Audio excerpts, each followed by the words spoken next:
is Bold TV.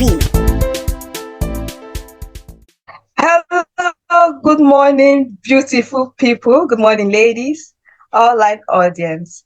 Welcome to another episode of Bold TV. Beautiful, outstanding ladies with disabilities, where we talk on different topics, issues related to disabilities. But we are gender specific women, so we want to talk more about women. So the program comes to us live every Saturday, 10:30 a.m. with different hosts. So we have our different co-hosts too. So if you enjoy this program and you like this program, we ask to please subscribe. Just click on the subscribe button so you can have our different episodes as you come. And also like, share our YouTube channels and Facebook page. Also, we also support for support. We also ask the support for subscription, our Zoom subscription, so that we can continue the program as much as we can. And the program is something that we're always trying to teach each other, trying to entertain and sensitize the public on disabilities issues. So today I have different co-hosts in the house, and they will introduce themselves. And also I have a guest before I will introduce the topic. So I'll start with myself. I remain Osake Teresa Georgie. I reside in Port Harcourt, River State, One. I'm a farmer, a freelancer, and also I'm a polio warrior, disability rights advocate. I'm so glad to be here, and I'm so happy to be your chief host for today. So I'll introduce the other co-hosts so that they will introduce themselves. So I call on Frecky to please introduce yourself, your name, where you're located, type of disability, and what you do. All right, thank you very much. Good morning, everyone. My name is Frankie Andrew Essien. I'm based in Port Harcourt in River State. I use a wheelchair from spinal cord injury, and I'm the ED of Faker Foundation. Always a pleasure to be on Bold TV. Welcome. Frankie, please introduce yourself. Good morning, people. Welcome. We don't come again today. My name is Afiom Etim. I'm a lab scientist. I live and work in Uyo, Akwa Ibom State. I'm a member of Bold Hearts Initiative, and I use a wheelchair from spinal cord injury. Good to be here. All right, thank you very much, Afiom. So Grace is our guest for today. Please introduce yourself. Okay, I'm Grace Wilson from Akwa Ibom State. I live in Eket, and Eket is my local government. I'm a staunch disability rights advocate. I'm a biochemist by profession, but not actually practicing. I'm also the executive director of Beacon of Hope Foundation for Special Needs. It's really a pleasure to be here. I was really looking forward to be here with you today. Thanks All right, for thank inviting you. What's your type of disability, Grace? I can't remember your type of disability. Okay, I'm identified as a physically challenged person, physical handicap. I use crutches for my mobility from triple accidents. All right, thank you very much, Grace. So that's who we are as the co-host and a guest for today. So the topic today is all about disability pride. I know that topic looks somehow like, what are they happy about being disabled? Yes, it's disability pride. It's where I found myself. There's no shame in it. I need to be happy, embrace it. It's an identity. That's how I identify myself as a lady with disability. I don't have to feel ashamed or feel bad about it. I need to embrace it, see the potentials in it, but that's life. In the first place, we are human beings and we are women. So those two are the primary goals before every other thing. So disability pride is all about you accepting disability, embracing it, showing the what you can achieve out of it, and trying not to rely on the stereotypes society or persons we place in your front, so you overcome it, because that's a disability pride. So I will go deeply and ask ladies different concerning these topics. So I will start with Fiang. What does being proud of disability mean to you? What does being proud of a disability mean to you? When you talk about disability pride, you will have people coming for you that, like you said, why should you be happy to be in that condition? But for me, what I can say is in one word, it means acceptance. It means that I have accepted my current reality and I'm willing to make the best of it. It doesn't mean I can't desire something else. It doesn't mean I can't look, I don't want more, but I've come to accept where I am now and I'm willing to make the best of it. So instead of allowing it to be a limitation for me, I see it as an opportunity to try things differently, to do things differently, an opportunity to be creative. So that's what it means for me. All right. Okay, awesome. Thank you very much. I'll still throw that question to Frankie. What does being proud of a disability mean to you? Because I noticed you and Afia, so two of you had it at later age in life. So it will not be funny. It will be somehow. So how now you're having disability pride, Frankie? Okay, so for me is being proud of or being unashamed of where you currently are and being able to move forward, achieve your purpose in life in spite of a present disability, as it were. So it's not about flaunting disability in itself, but rather it's about magnifying, as it were, one's abilities over the obvious disability. That's what I see it as. So where a person would rather have you as someone who's subject and an object of pity or should be at everyone's mercy, but you are saying instead that in spite of the present, what you see presently or obviously, it has no bearing on the trajectory of my life. My life is going to continue to advance even with this. So it's also, for me, the ability, because you see, something, and I'll quote it, scripture says, it talks about strength in the day of adversity. And it says that when your strength is small in the day of adversity, that your strength is really not strong. So it's me, it's about showing strength in spite of an obvious disability, even the invisible one, but it's about putting forth one's strength, thriving in one's strength, positioning oneself in a positive light, just positive self-imaging, and embracing the current identity, as it were, understanding that there's really no excuse for one's purpose, not being achieved, even with a disability. So that's for me, that's what it is. Thank you. Also, great. Just a sentence, just to add up a tip, just so I can move on. What would you say about disability pride, being proud of disability? To me, being proud of my disability means embracing every part of my identity without shame. It's not about, glorifying the challenges. Okay. Like I said, it's not about glorifying my challenges, but about owning my story, the resilience, the strength, and the unique perspective it gives me. I would not trade my place with anyone. That is how proud I am of myself, irrespective of whatever anybody might say. My situation actually inspires me to do a lot of things. I see my condition as, I see it as a means to empower and advocate for others.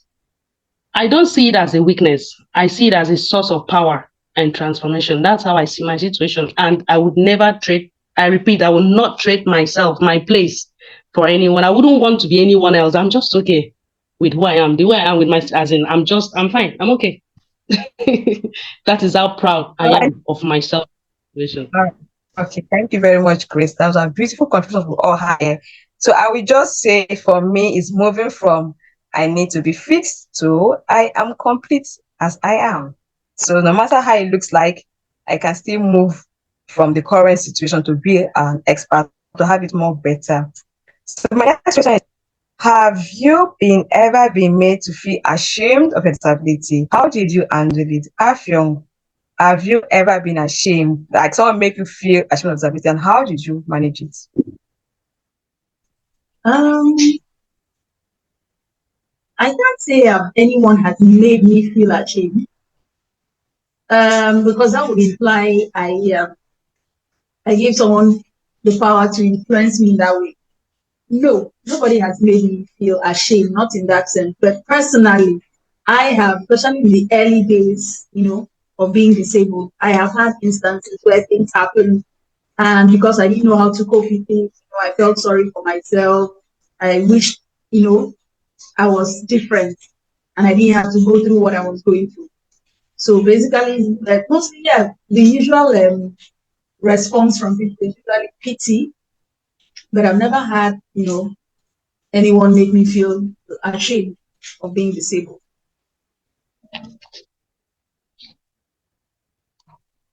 Okay, thank you very much. I think that part looks like when someone is trying to silence your voice or shutting you down. You're like, no, I'm here, oh, please. You know that kind of stuff. Like, what can she do? Say, I beg, let us be a number.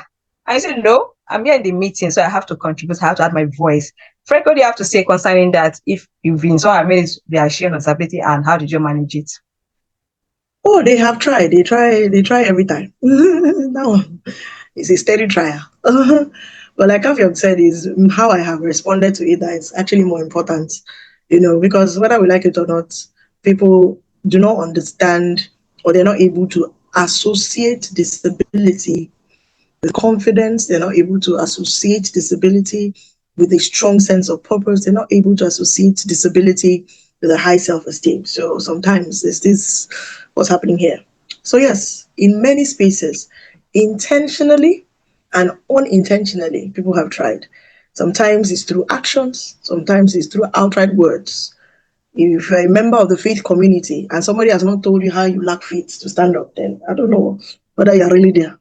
So these are some of the things that we face, where a person makes a decision for you based on what the person knows. So yes, they have tried. But have I let them? Absolutely not. Because I have the understanding that you would only relate to me based on your own knowledge. And it is in your best interest to open up your mind and find out who I am in spite of what you are seeing. So the answer is yes. How did I handle it? I've said how I handled it. I'm not going to drag with you. No, I am not. That's me bringing myself down to your uninformed level. It's not pride, actually. It's just not wanting anybody to bring me down. Because some people have a bad mood. Maybe that day they were not feeling well and they now saw you and they now to come and feel better on top of my head. No, no. Find another place to feel better. Don't come and use me as the measure to feel. Don't do it. You know. So my response is knowing who I am and not letting a person's personal, ideology on what disability is come and dictate my life. No, no, no, no, no. That time it really has passed. So that's my response. Thanks. All right, thank you very much, Frankie. I like when we have strong women like all we are here, be able to put up our voice front. Tommy C is here. Tommy C, please introduce yourself so I can get to the next question.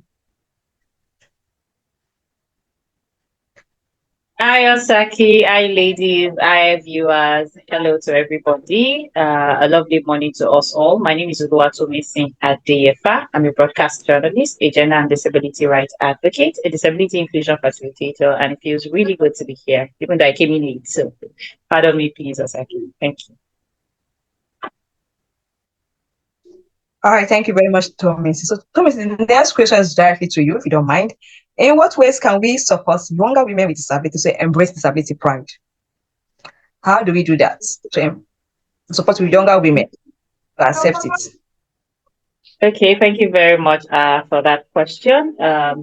We could support younger women to embrace disability pride through role modeling and someone who so much believes in mentorship because, I mean, we cannot all do it all alone. Sometimes we need to lean on people for advice, for support, for that hands holding, shoulder leaning, and things like that. So it's something we can actualize through role modeling, being good role models, putting out the positive and the negative to the women and how you overcome the negative because there is no positive, there's no negative, there's no negative, there's no positive. So telling them what it feels, I mean, showing them what you've gone through, holding their own hands through the journey will make a whole lot of difference. Another thing I would want us to do in supporting younger women uh, is what I love to call storytelling.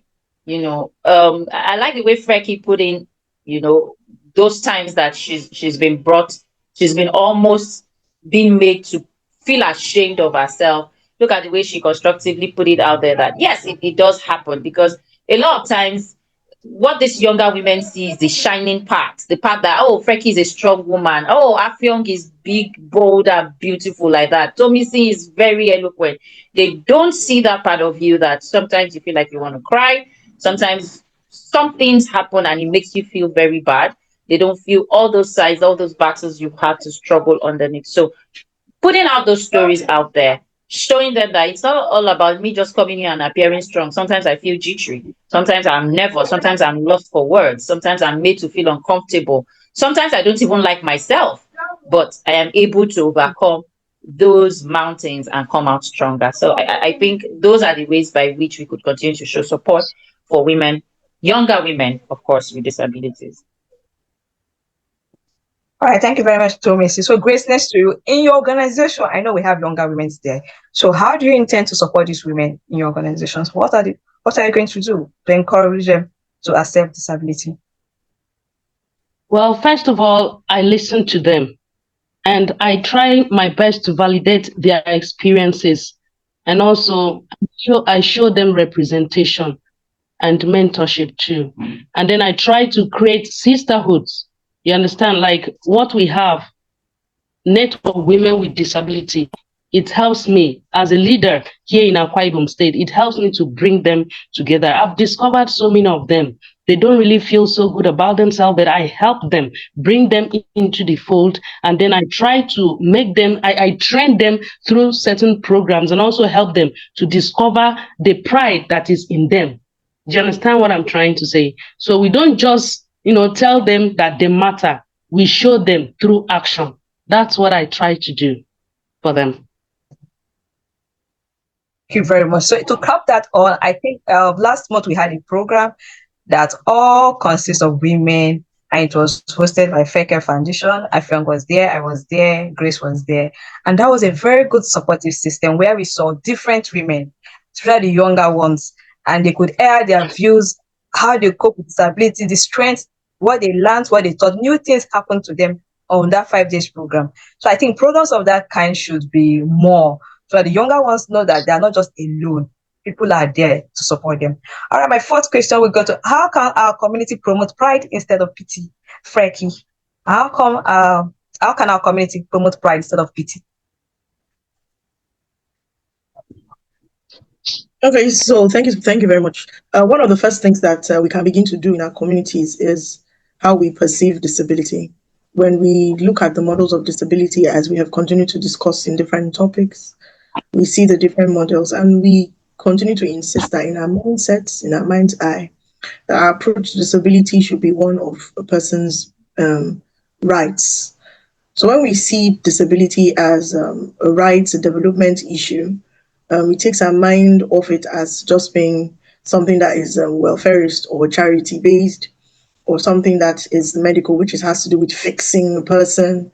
And it takes the mind or the approach or the response to disability, as it were, by the community, by society, but rather seeing it as a person's God-given rights to be on this earth in spite of a disability.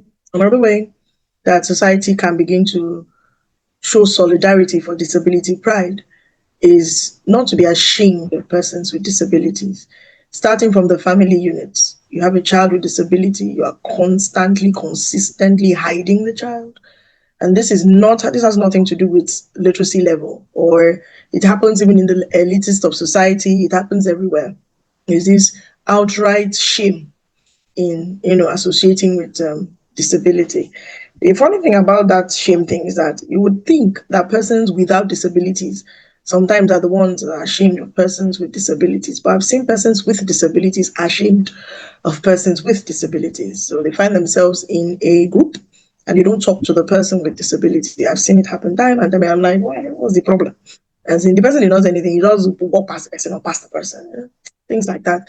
So these are some things that community can do to show solidarity. Another thing is and I saw it as a film's topic. I know it's for among persons with disabilities, but this thing that we call ableism is a problem where people come to insist on their own narrative of what they think disability is. It's an interesting conversation I have every time with people. You hear somebody say, I don't like using the word disability. Is it young? Is it young? What's happening here? It concerns you. What is happening here? You know those things. I'm like, what is your problem? For now, that's the word. Use it. Yeah, all right.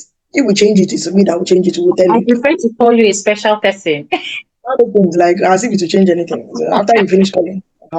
So those type of things. I'm like, one side. So don't reinforce ableism. And finally, I'm still coming back to the family unit. That initial support that you give to a person with disability has a lot to do with that person's trajectory in life, because when the family unit shows that solidarity, it's very difficult for that person to feel some ways when society now wants to pour, those negative stereotypes, because the person knows that the person has backing. So these are some things that will not overhog the conversation. Thank you. All right, thank you very much, Frankie. That was a very good one. I remember when you talked about I don't like the word disabled. I said, don't worry. Call me. All I just need to perceive, I know that you don't like me. You already dismissed me at that, even that nice word you called me. So call me the disabled word and treat me better. I think I'm okay with that. That's fine. I don't have issue with that. So after over to you, how can our community promote pride instead of pity?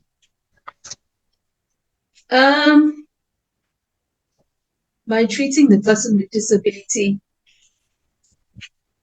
as a member of that community, not a special member, not a member belonging to a particular class, but as a member, a rightful member of that community. We keep shouting inclusion, inclusion, inclusion. It's not when they have town hall meeting and they're inviting everybody, the person with disability is not included. But when it's time to contribute money, they will come and look for your money. That's the one that used to vex me. My money is good, but me, I'm not good enough. Every person with disability that belongs to a community deserves support. I know that persons without disabilities can tend to think that, sometimes they don't even bother to ask. All you have to do is communicate. Go that extra mile of asking the person with disability how you can help them. Don't just automatically assume that it's going to cost you an arm and a leg. Don't assume that you're going to break the bank just to make some maybe minor adjustments to ensure that this person is included. Don't take decisions without that person, because they are human beings. Whatever decisions you take will ultimately affect them. So inclusion is very important. Treat them as you would any other member of the community. Just as you will go out of your way to ensure that each member of the community feels welcome, feels a part of that community, the same should be extended to the person with disability. And in most cases, it costs you nothing. When you exclude a person with disability, you actually deprive yourself of the potential that person could bring, the value that person could bring to the table. So I think for communities, I think it's very key that, like Frankie said, let's start with the mindset. Let's change the way we think. And sometimes all you need is a conversation with someone else to know what's going on with you. Can you help me understand? And it will shock you that it doesn't cost you anything. And maybe you stand to gain more. Thank you. All right. Thank you very much, Alfion. So, Tomisi, I know you're already in the media space. What role does fashion, language, and media play in shaping disability pride?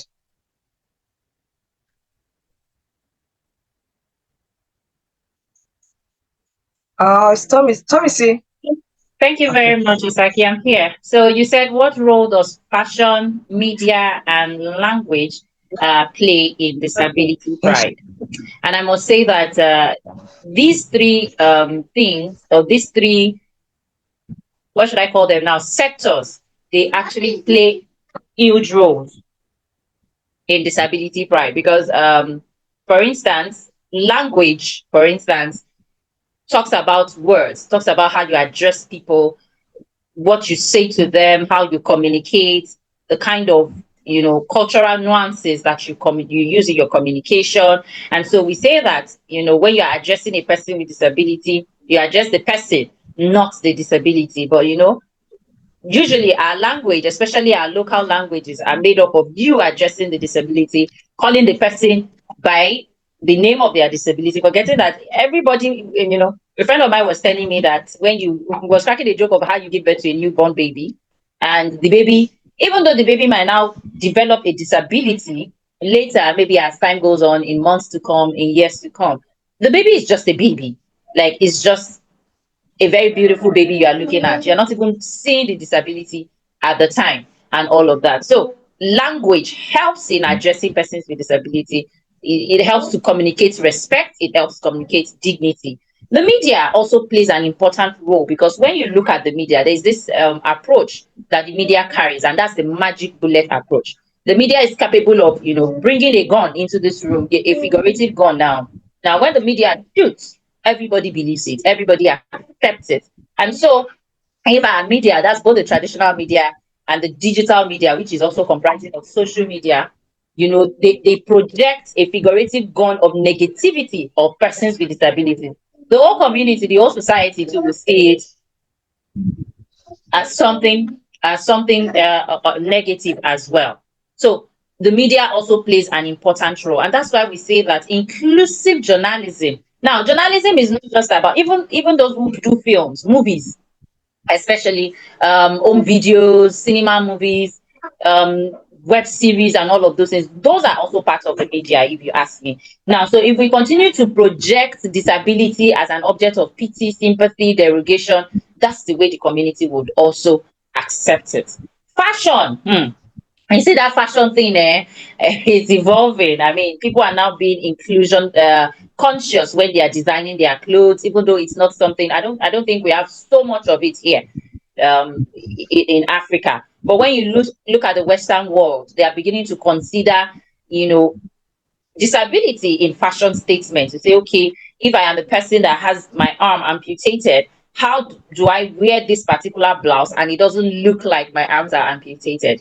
So people are beginning to consider those things, and these are things that project persons with disability either in a pity light or in a positive, empowering, and empathetic light. So as custodians of any of these three, we should continue to see disability as a natural thing, a natural phenomenon, something that has nothing attached to it. It doesn't make a person, it doesn't define who a person is. It's just a circumstance that could have as well happened to anybody, and we all should just move past it and move beyond the disability. All right, thank you very much, Josie. Tomisi. I remember a Milo advert. I think in recent times, I did Milo advert, and they placing young ones with disability playing basketball with their wheelchair, and that was a very good one. Whenever I see that, I'm like, wow, this is interesting. All trying to advertise the strength and the energy Milo gives when it brings up whenever you drink Milo. Now they use persons with disability on wheelchair playing basketball, and also in recent times that I watched somewhere in Facebook in a boutique. I think the lady there, she insisted, and they brought in, they had this their manicure, but the ladies on wheelchair sitting there advertising the clothes people were wearing. So that was nice. So the way you see all this manicure to be standing and the wear clothes, this time it's someone in wheelchair wearing the same kind of clothes sitting down. So if I'm on a wheelchair, I'm like, okay, this clothes will fit me. I could just imagine it from the manicure wearing the wheelchair. So that this is on a wheelchair. Our last word before we wrap up for today. I know we've talked a lot and we've sensitized the public on disability pride. There is no need to be ashamed, but embrace it and bring out the potential in it. Frankie, your last word. Okay, thank you very much. So the thing about any form of pride, it starts with oneself, because no matter how it is recognized or celebrated, if you do not feel that, if you feel shame, if you don't embrace your identity, if you do not project a positive self-image, if you don't celebrate yourself, I mean, it's as far as it will just be another month. Because for those who do not know, Disability Pride Month is the month of July, and it's marked because it is the same month that the Americans with Disabilities Act, the ADA, was signed. So it's a kind of way of marking the anniversary of the ADA. And somebody say, oh, but the ADA does not concern us. No, it is pivotal in history because of what it did for disability rights, as it were, where after a series and series and series of activism, it finally was signed into law, the ADA. Of course, reviewed. So much has happened so far. Well, that is why July is marked as Disability Pride Month, and probably that's why we're having a conversation.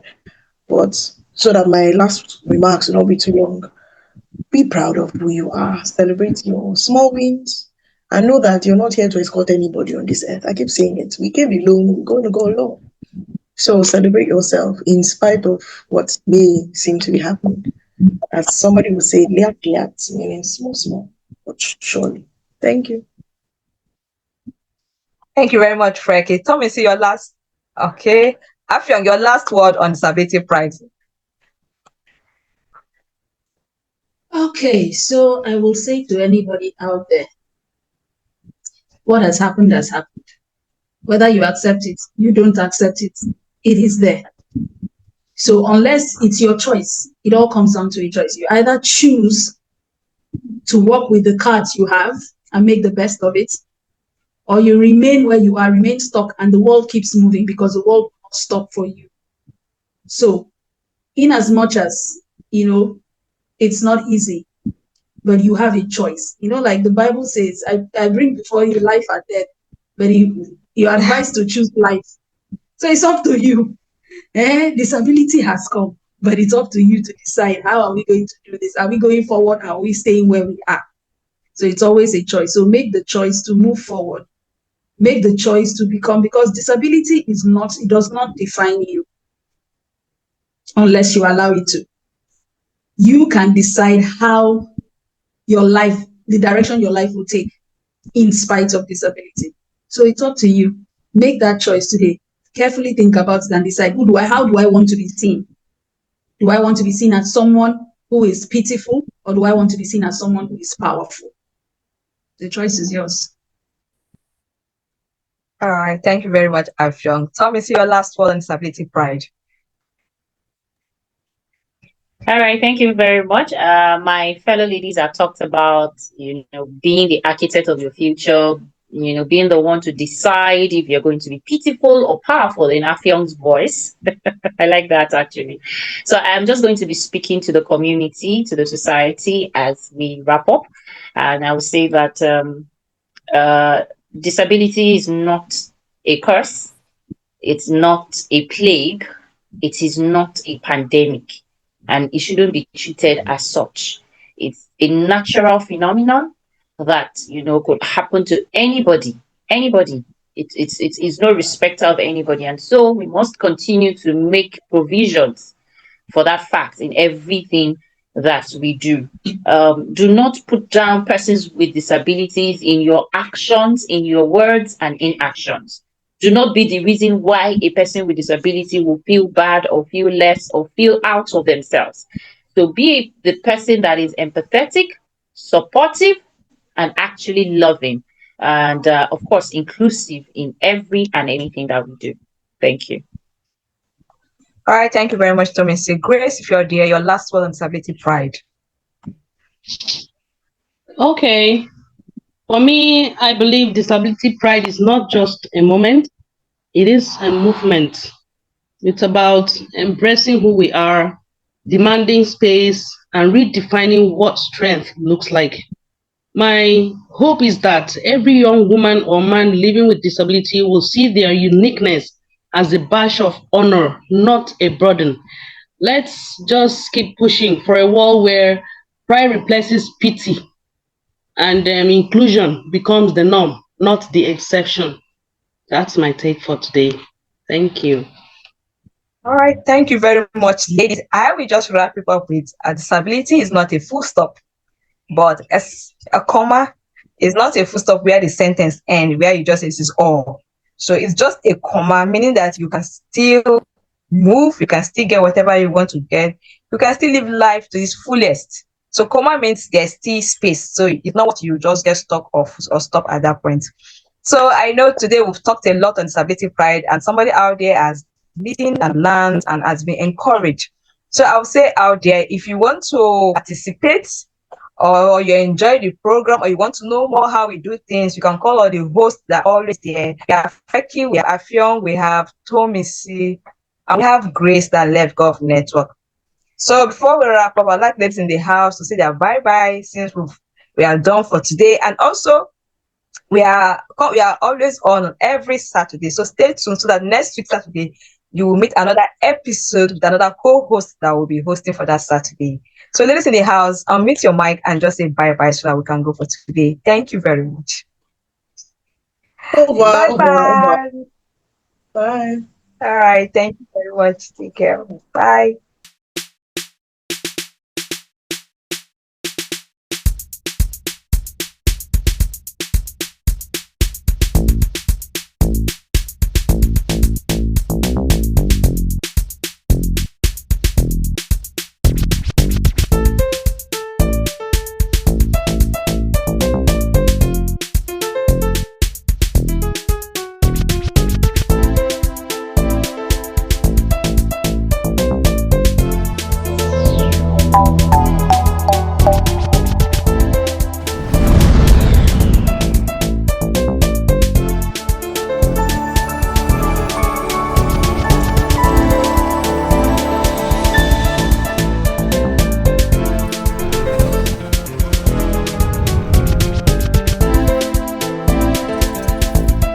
This is Bold TV.